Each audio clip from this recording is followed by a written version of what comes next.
وَكَانَ اللَّهُ بِمَا تَعْمَلُونَ بَصِيرًا. اللہ دیکھ رہا تھا، مسلمانوں کی مشکلات کو بھی دیکھ رہا تھا، مسلمانوں کے عزم کو بھی دیکھ رہا تھا، مسلمانوں کے حوصلوں کو بھی دیکھ رہا تھا، مسلمانوں کی بہادری اس کو بھی دیکھ رہا تھا، منافقین کی چالوں کو بھی دیکھ رہا تھا، اور دشمنوں کی جو چالیں اور دشمن جیسے مل کر اسلام کا جو ہے نا قلعہ جو ہے نا وہ اس کو جو ہے نا اکھاڑنا چاہتے تھے، اللہ سبحانہ و تعالیٰ سب دیکھ رہا تھا. اللہ سبحانہ و تعالیٰ نے یہاں پہ جب لشکر پکڑا ایسی ٹھنڈی ہوا چلائی نا، ایسی ٹھنڈی ہوا، یخ ہوا جو ان 13 خیموں کو اکھاڑ کے گئی. اب وہاں پہ ان کے لیے بیٹھنا جو ہے نا وہ بحال ہو گیا. اور یہاں پہ آپ دیکھیں کہ اللہ سبحانہ و تعالیٰ فرماتے ہیں وَجُنُودًا لَمْ تَرَوْهَا، ہم نے لشکر آسمان سے بھیجا. غزوہ احد میں بھی کہا کہ ہم نے لشکر آسمان سے بھیجا، غزوہ بدر میں بھی کہا ہم نے لشکر آسمان سے بھیجا. اور جب یہ تھے حنین کے موقع کے اوپر وہاں بھی اللہ سبحانہ و تعالیٰ نے فرمایا کہ ہم نے لشکر آسمان سے بھیجا. ٹھیک ہے نا. اور ایسا اللہ سبحانہ و تعالیٰ نے ان کے دلوں کے اندر روب ڈال دیا، روب ڈال دیا. ٹھیک ہے نا. اور مسلمانوں کی حکمت عملی کی وجہ سے ان قبائل مشرک جو تھے، مشرک تھے مکہ کے مشرک، ابو سفیان کا سردار اور بنو قریظہ کے درمیان میرا پھوٹ ڈال دی گئی. وہ کیسے ہوا؟ وہ تھے نا حضرت نعیم بن مسعود رضی اللہ تعالیٰ عنہ، وہ کہتے ہیں مجھے ایک نا منوخذ اللہ سبحانہ و تعالیٰ نے ایک آئیڈیا دیا. میں نے رسول اکرم صلی اللہ علیہ وسلم سے مشورہ کیا، آپ نے اجازت دے دی. میں نے جا کے بنو قریظہ کو کہا کہ اگر تو مسلمان جو ہے نا جیت گئے، آگے بھی تو جیت گئے تھے نا، تو وہ تو بھاگ جائیں گے.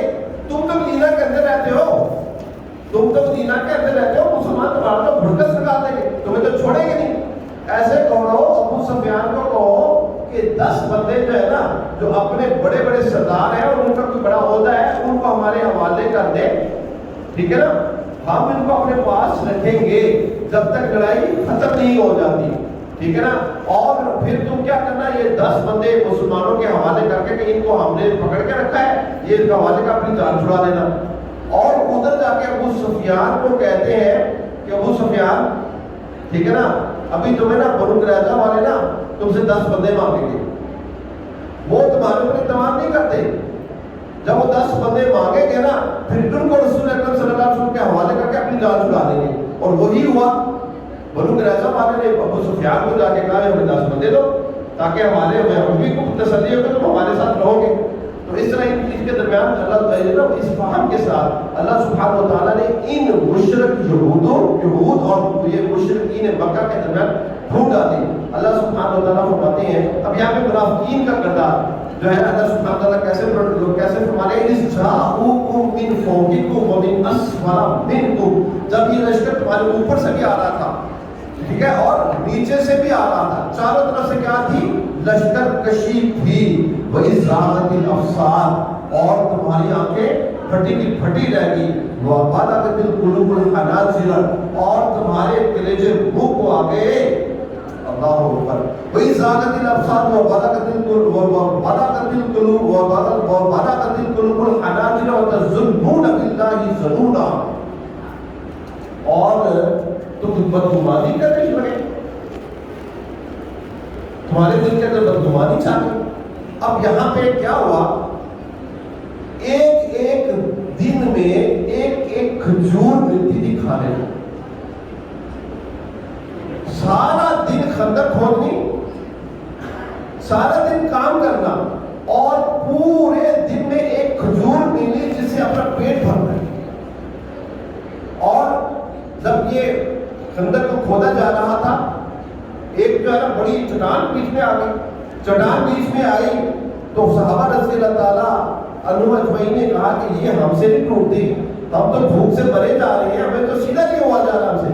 ایک صحابی نے نا اپنا نا پھر بوٹا اٹھا کے نا دکھایا کہ یہ دیکھیں میں نے نا پیٹ میں نا ساتھ پتھر باندھا ہوا ہے کہ میرے اتنی بھوک سے میں سیدھا کھڑا ہو نہیں پا رہا. آپ صلی اللہ علیہ وسلم نے فرمایا تو نے ایک پتھر باندھا ہوا، میں نے 3 پتھر باندھے، میں نے 3 پتھر باندھے. اور رسول اکرم صلی اللہ علیہ وسلم فرمایا ٹھہرو میں اترتا ہوں. کہاں پہ وہ آپ صلی اللہ علیہ وسلم اس چٹان کے اوپر جو ہے نا ایک ایسے ضرب لگائی اور کہا کہ کیسر روم کی سلطنت میں دیکھ رہا ہوں مسلمانوں اللہ نے تمہیں عطا فرما دی. مسلمان بڑے خوش ہوئے, کہا اللہ اکبر. دوسری آپ صلی اللہ علیہ وآلہ وسلم نے ضرب لگائی, چٹان ٹوٹ رہی ہے, ادھر ضرب لگ رہی ہے, مسلمانوں کو جو ہے نا خوشخبریاں مل رہی ہیں.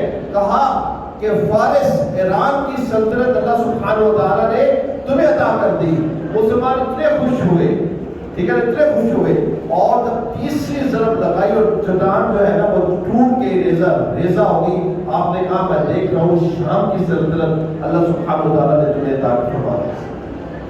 اب یہاں پہ وہ کیا کہہ رہے ہیں کہ اب منافقوں کا کردار, ٹھیک ہے نا, کہ هنالك ابتلي المؤمنون وزلزلوا زلزالا شدیدا, ٹھیک ہے نا. اب یہاں پہ آزمائش ہے, لشکر کشی ہے, ٹھیک ہے نا. لشکر کشی میں 10,000 کا لشکر پورے جو ہے نا وہ اپنے جاہو جلال اور اپنے اسلحے کے ساتھ وہ چڑھ دوڑا ہے. مدینے کے اندر جو قبائل ہیں وہ علیحدہ مسلمانوں کے خلاف پوری طرح سازش بنا کر چکرنا ہے اور مسلمانوں کے اوپر وار کرنے کے لیے تیار ہے, ٹھیک ہے نا. ادھر سے بھوک بھی آ گئی, پیاس بھی آ گئی, آزمائش بھی آ گئی, اور ادھر جو ہے نفر بھی بڑی کم ہے. تو منافقین جو ہے نا ان کی جو ہے نا وہ تو دل سے فارغ ہو گیا. وہ مسلمانوں کو کہہ رہے تھے اس یقول المنافقون والذین فی قلوبہم مرض ما وعدنا اللہ ورسولہ الا غرورا, ما وعدنا اللہ ورسولہ الا غرورا. ان کی باتوں میں آ گئے ہو تم. یہ تو اللہ اور اللہ کے رسول کے جو وعدے ہیں کہ شام بھی مل گیا ہے اور کیسر و کسرا بھی مل گیا ہے, یہ تو سارے کا سارا دھوکہ ہے. اللہ نے دھوکہ دیا ہے تمہیں, تمہارے رسول نعوذ باللہ من ذالک دھوکہ دیا ہے تمہیں. وہ کہہ رہے تھے ما وعدنا اللہ ورسولہ الا غرورا, کہ یہ تو دھوکہ ہے. تم کہتے ہو شام بھی مل گیا, یہاں پہ تو ہماری تو ٹکا بٹی ہونے والی ہے, ان میں سے ایک بھی بچ کے نہیں نکلنے والا. هنالك ابتلي المؤمنون, یہاں پہ مومنوں کی پھر آزمائش ہوتی ہے. وزلزلوا زلزالا شدیدا, اور ایسی آزمائش کہ جیسا زلزلے کے اندر انسان ہل جاتا ہے اور کلیجے منہ کو آ جاتے ہیں, اس طرح کلیجے منہ کو آ گئے, لیکن مومن اپنی جگہ پہ کھڑا رہا. اسی لیے تو اللہ سبحانہ و تعالیٰ فرماتے ہیں ام حسبتم ان تدخلوا الجنہ ولما یأتکم مثل الذین خلوا من قبلکم مستهم البأساء والضراء وزلزلوا حتى يقول الرسول والذین آمنوا معه متى نصر اللہ الا ان نصر اللہ قریب. کیا گمان کرتے ہو ایسے ہی اٹھا کے میری جنت میں داخل ہو جاؤ گے جن کو ہم نے جنت کے سرٹیفکیٹ دیے؟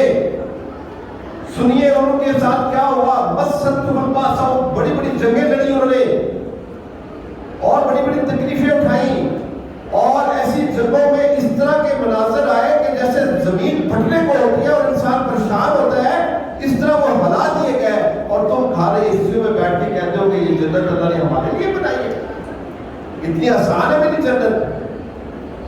اس یقول المنافقون والذین فی قلوبہم مرض ما وعدنا اللہ ورسولہ الا غرورا.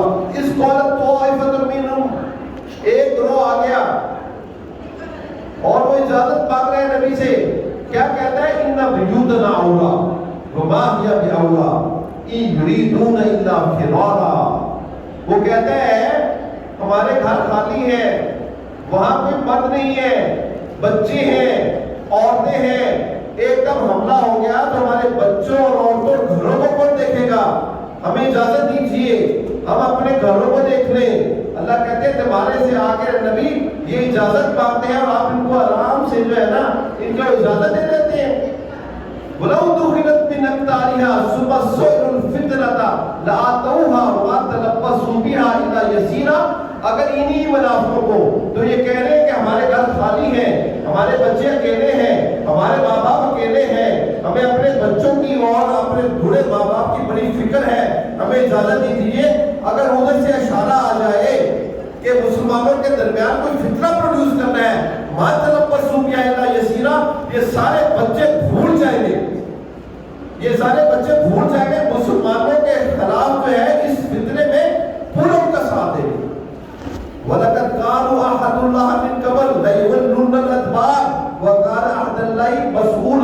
غزوہ احد پہ جب انہی منافقوں نے جب وعدہ کیا تھا کان پکڑ کے کہ آئندہ ایسے نہیں کریں گے، جو سن 5 ہجری کے اندر سال کے بعد ہی 1.5 کے 2 سال کے بعد ہی اللہ سبحانہ و تعالیٰ نے ان کے اوپر یہ آزمائش ڈالی کہ اب تم لڑک پیٹ پھیر کر نہیں بھاگو گے۔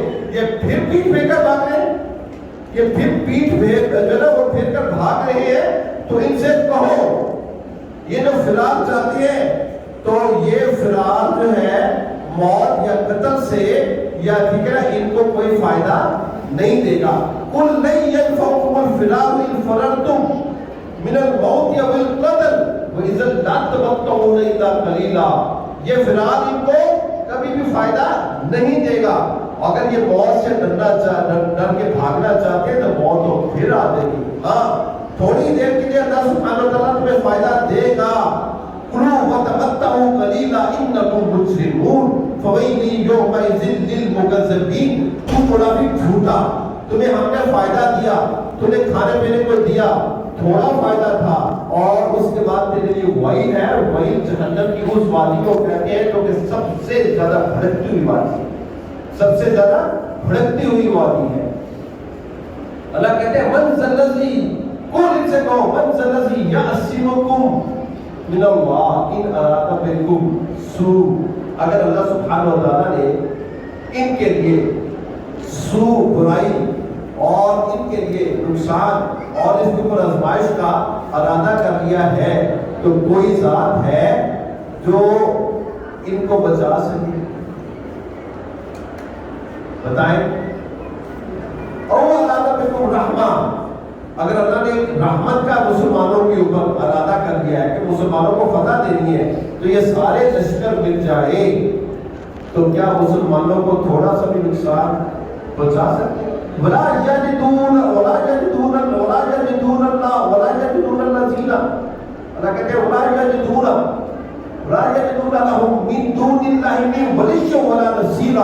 وَلَا يَجِدُونَ لَهُم مِّن دُونِ اللَّهِ مِن وَلِيٍّ وَلَا نَصِيرٍ۔ اس وقت اللہ کے علاوہ کوئی ولی، کوئی مددگار یہ اپنے لیے نہیں پائیں گے، صرف اللہ سبحانہ و تعالیٰ ہے جو کہ ان کو اس مشکل سے جو ہے وہ بچا سکتا ہے۔